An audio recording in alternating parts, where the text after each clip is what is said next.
Hi, I'm MC Jessie。大家好，讀你聽2.0，今日繼續讀 Miguel de Cervantes 嘅 Don Quixote 唐吉訶德，讀到第14節啦。呢一節嘅名叫做 Wherein are inserted the despairing verses of the dead shepherd together with other incidents not looked for。呢一節就會承接翻上一節，由呢個 Vivaldo 讀出呢個死去咗嘅 Chrysostom 佢嘅遺書，當然係記載住佢對 Marcela 嘅愛慕啦、輕生嘅念頭啦。咁就我哋睇下呢一段文字會幾繪形繪色咁樣講述呢個下場悲慘嘅愛情故事啦。跟住我哋交俾 Costa 同大家讀嚟聽。 The Lay of Chrysostom. Since thou dost in thy cruelty desire the ruthless rigour of thy tyranny, from tongue to tongue, from land to land proclaimed, the very hell will I constrain to lend, this stricken breast of mine deep notes of woe, to serve my need of fitting utterance. And as I strive to body forth the tale of all I suffer, all that thou hast done, forth shall the dread voice roll, the bear along, shreds from my vital torn for greater pain. Then listen, not to dulcet harmony, but to a discord wrung by mad despair, out of this bosom's depths of bitterness, to ease my heart and plant a sting in thine. The lion's roar, the fierce wolf's savage howl, the horrid hissing of the scaly snake, the awesome cries of monsters yet unnamed, the crow's ill-boding croak, the hollow moan of wild winds wrestling with the restless sea, the wrathful bellow of the famished bull, the plaintive sobbing of the widowed dove, the envied owl's sad note, the wail of woe that rises from the dreary choir of hell, commingled in one sound, confusing sense, that all these come to aid my soul's complaint. For pain like mine demands new modes of song. No echoes of that discord shall be heard, where far the Tagus rolls, or on the banks of olive-bordered Batis, to the rocks, or in deep caverns shall my plaint be told, and by a lifeless tongue in living words, or in dark valleys or on lonely shores, where neither foot of men nor sunbeam falls, or in among the poison-breathing swamps, or monsters nourished by the sluggish Nile. For though it be two solitudes remote, the hoarse vague echoes of my sorrow sound, thy matchless cruelty, my dismal fate, shall carry them to all this spacious world. Disdain hath power to kill, and patience dies, slain by suspicion, be it false or true, and deadly is the force of jealousy. Long absence makes of life a dreary void. No hope of happiness can give repose to him that ever fears to be forgot, and death inevitable waits in hall.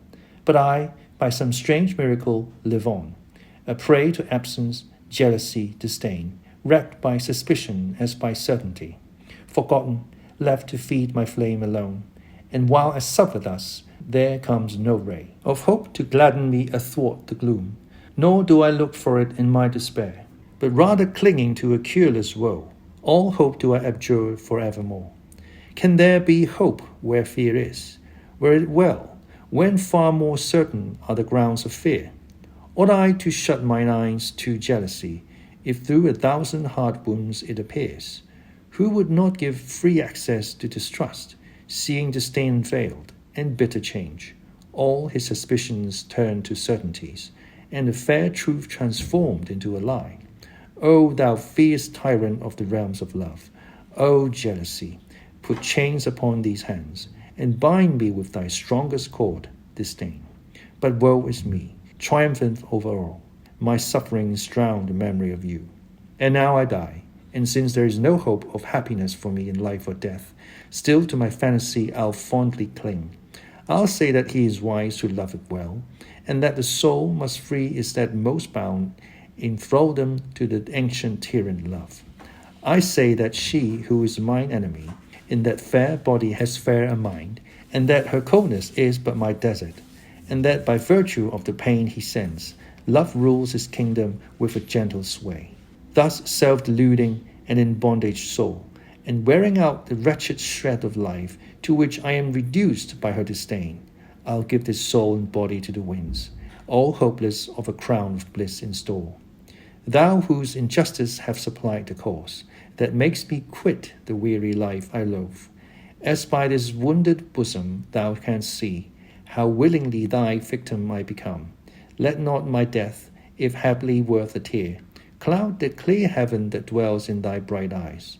I would not have thee expiate in aught the crime of having made my heart thy prey, but rather let thy laughter gaily ring, and prove my death to be thy festival. Fool that I am to bid thee, well I know thy glory gains by my untimely end.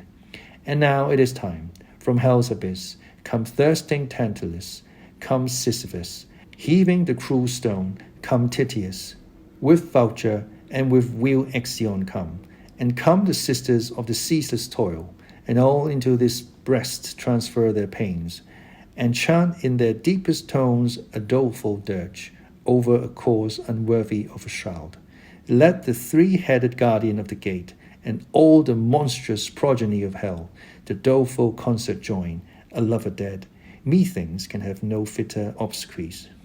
Lay of despair, grieve not when thou art gone, forth from this sorrow heart my misery brings fortune to the cause that gave thee birth, then banish sadness even in the tomb.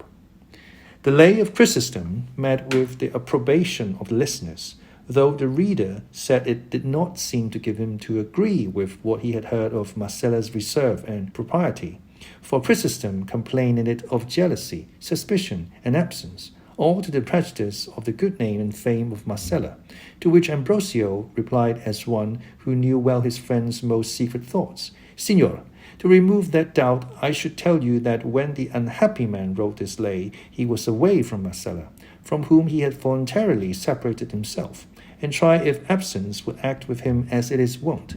And as everything distresses and every fear haunts the banished lover, so imaginary jealousies and suspicions, dreaded as if they were true, tormented Chrysostom. And thus the truth of what report declares of the virtue of Marcella remains unshaken, and with her envy itself should not and cannot find any fault save that of being cruel, somewhat haughty, and very scornful. And that is true, said Vivaldo, and as he was about to read another paper of those he had preserved from the fire, he was stopped by a marvelous vision that unexpectedly presented itself to their eyes. For on the summit of the rock where they were digging the grave, there appeared the shepherdess Marcella, so beautiful that her beauty exceeded its reputation. Those who had never till then beheld her gaze upon her in wonder and silence, and those who were accustomed to see her were not less amazed than those who had never seen her before. But the instant Ambrosio saw her, he addressed her with manifest indignation. Art thou come, by chance, cruel basilisk of these mountains, to see if in thy presence blood will flow from the wounds of this wretched being thy cruelty has robbed of life? Or is it to exult over the cruel work of thy humours that thou art come? Or like another pitiless Nero to look down from that height upon the ruin of his Rome in embers? Or in thy arrogance to trample on this ill-fated corpse, as the ungrateful daughter trampled on her father's Tarquins? Tell us quickly for what thou art come, or what it is thou wouldst have, for, as I know the thoughts of Chrysostom never fail to obey thee in life, I will make all these who call themselves his friends obey thee, though he be dead.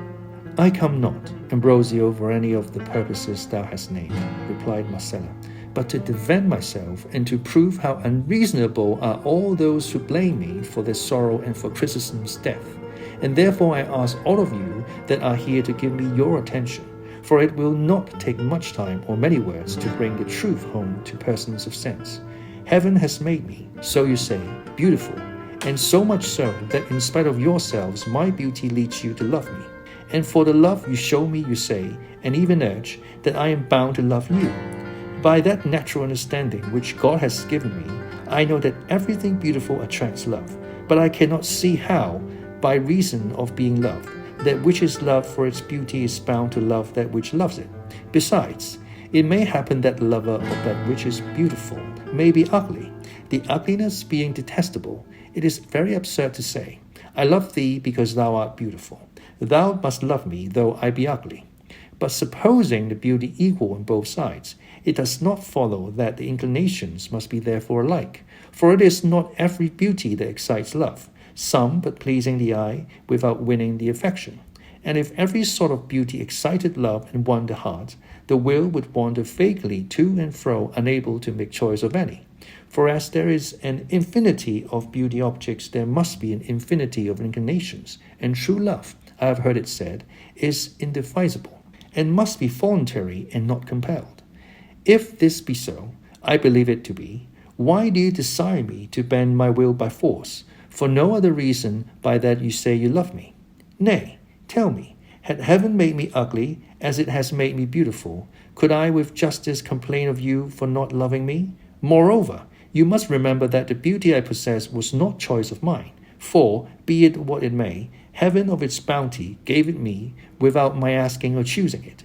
And as the viper, though it kills with it, does not deserve to be blamed for the poison it carries, as it is a gift of nature, neither do I deserve reproach for being beautiful. For beauty in a modest woman is like fire at a distance or a sharp sword.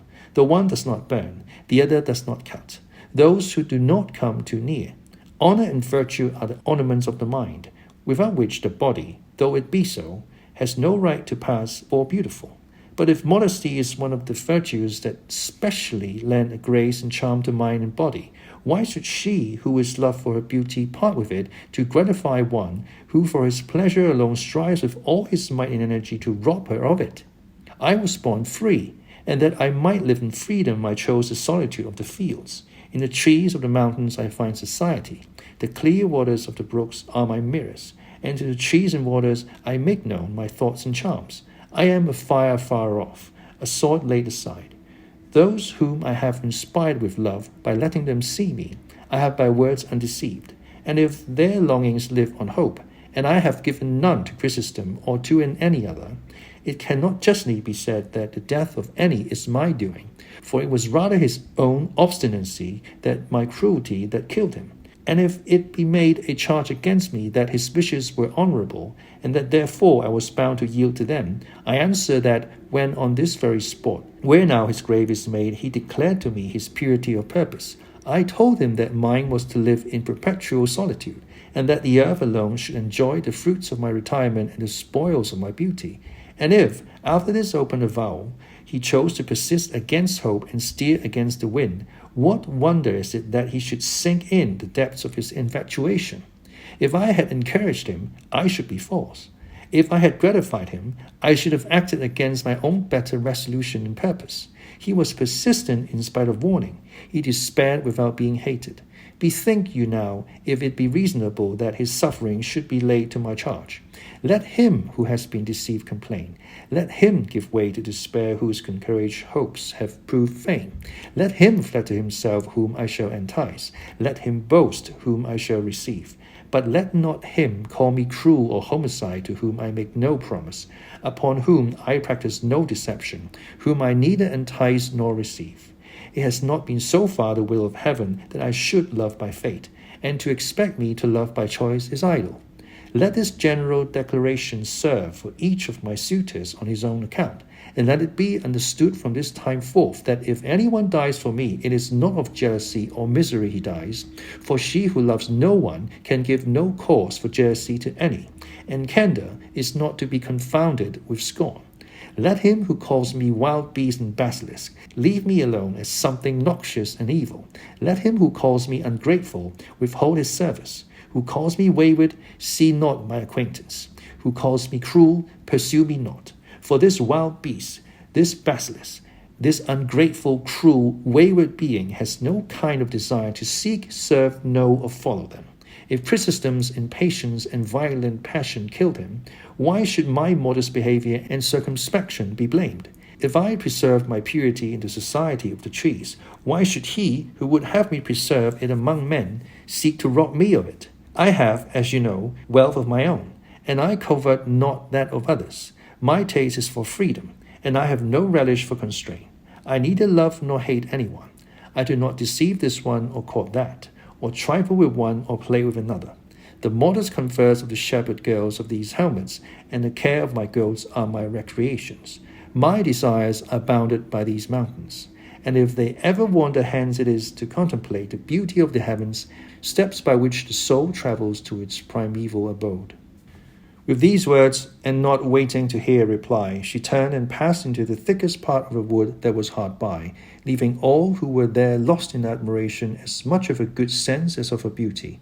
Some, those wounded by the irresistible shafts launched by her bright eyes, made as though they would follow her, heedless of the frank declaration they had heard, seeing which, and deeming this a fitting occasion for the exercise of his chivalry in aid of distressed damsels, Don Quixote, laying his hand on the hilt of his sword, exclaimed in a loud and distinct voice, "Let no one, whatever his rank or condition, dare to follow the beautiful Marcela, under pain of incurring my fierce indignation. She has shown by clear and satisfactory arguments that little or no fault is to be found with her for the death of Chrysostom, and also how far she is from yielding to the wishes of any of her lovers, for which reason, instead of being followed and persecuted, she should in justice be honored and esteemed by all the good people of the world, for she shows that she is the only woman in it that holds to such a virtuous resolution."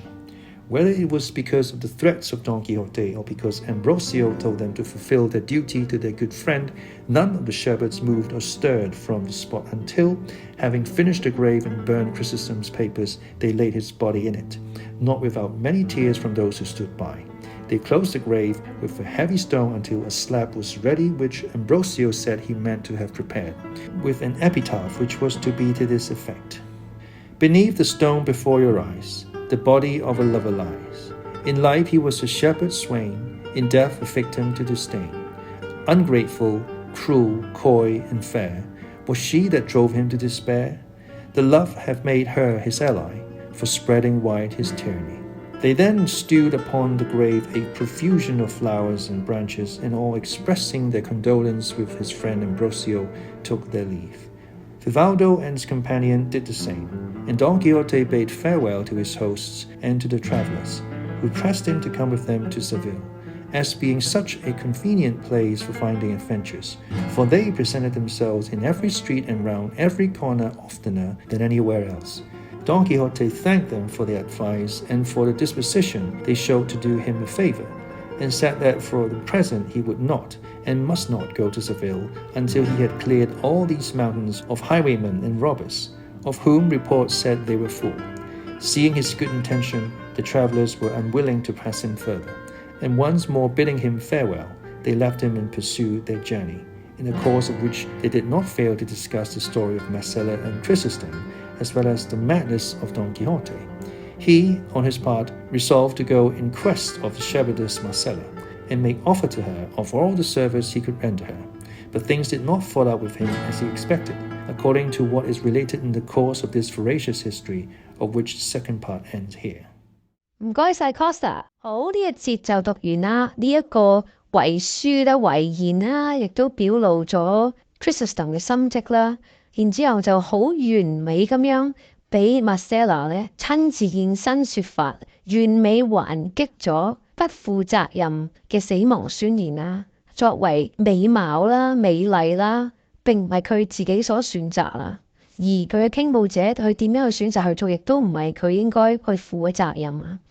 而喺呢個時候咧，Don Quixote就挺身而出啦。Damsel in distress 啊嘛，咁佢一定要英雄救美啦，咁就衝咗出嚟就講，咁多位唔好再騷擾呢個 Marcela 啦。佢亦都講得非常之清楚，佢嘅美貌同佢嘅追求者嘅自殘自殺係同佢一啲關係都冇啊！呢個唔係佢嘅選擇，佢只不過係選擇咗獨身啊、孤獨啦嚇，留喺大自然啦、獨自生活啦、無依無靠啦嚇、自由自在啦。咁啊，大家就唔應該再騷擾佢啦。咁呢件事咧，亦都係喺呢一個非常之有條理啦、有邏輯啦，亦都再一次係超越咗時代啦。咁有營養嘅宣言之下咧，就落幕啦。眾人亦都各散東西啦。當中嘅牧羊者又邀請唐吉訶德去 Seville 啦。咁但係Don Quixote係婉拒咗啊，因為佢認為佢應該留喺山上面去打擊啲山賊。呢個係佢作為騎士嘅責任。好，我哋睇下呢一節嘅一啲字都幾多啊，不過啲好古老嘅字我揀啲常用少少嘅字啦。Progeny 名詞 ，a descendant or the descendants of a person, animal or plant, offspring 後裔啦。文中有提到嘅就係啲邪惡嘅怪獸嘅後裔啊 ，monstrous progeny from hell 咁樣。obsequies obsequies 名詞嚟嘅。意思係喪禮儀式funeral rites obsequies。wayward Marcela嘅自白入面有提到呢個字嘅，佢話你批評我 wayward， 咩係 wayward 呢？形容詞 difficult to control or predict because of willful or perverse behaviour， 反覆無常 perverse 就有淫性你話我反覆無常嘅話咧，咁你唔好揾我啦。你唔好嚟接觸我啦咁樣。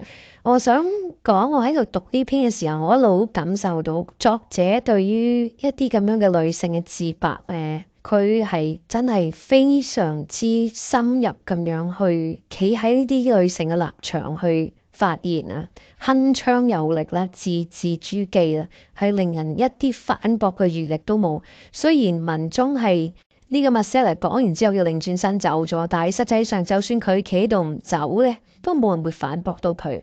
唔係淨係因為佢嘅美貌咁簡單文中亦都有提到係因為佢說話嘅有力佢說話力度啦，係令人毫無反駁啦，甚至應該係慚愧啦。即係當中呢個人 Ambrosio 應該要感到慚愧因為佢對呢個 Marcela 嘅指責係讚不絕口。咁喺呢度我就覺得呢一個宣言係真係好超越咗佢嘅時代啦，咁獨立自主嘅女性啦，呢啲咁樣嘅形容詞到今時今日嘅劇本依然都仲係出現緊。即係女性咪女性咯，點解就要獨立自主咧？咁背後咩原因呢？但係遠遠喺呢個年代，喺呢本書嘅年代17世紀就已經出現咗呢個宣言，而係如此地咁有邏輯、咁清晰。只能夠話對呢個作者又再一次嘅佩服啦，即係佢唔單止寫一啲好中二病嘅騎士精神寫得好出色，佢連寫喺女性美麗嘅女性立場都係如此地咁超越時代。好，我哋今日讀到嚟呢度，我下一次繼續同大家讀你聽，拜拜。If you like this video, make sure to comment, like, share and subscribe. Adios.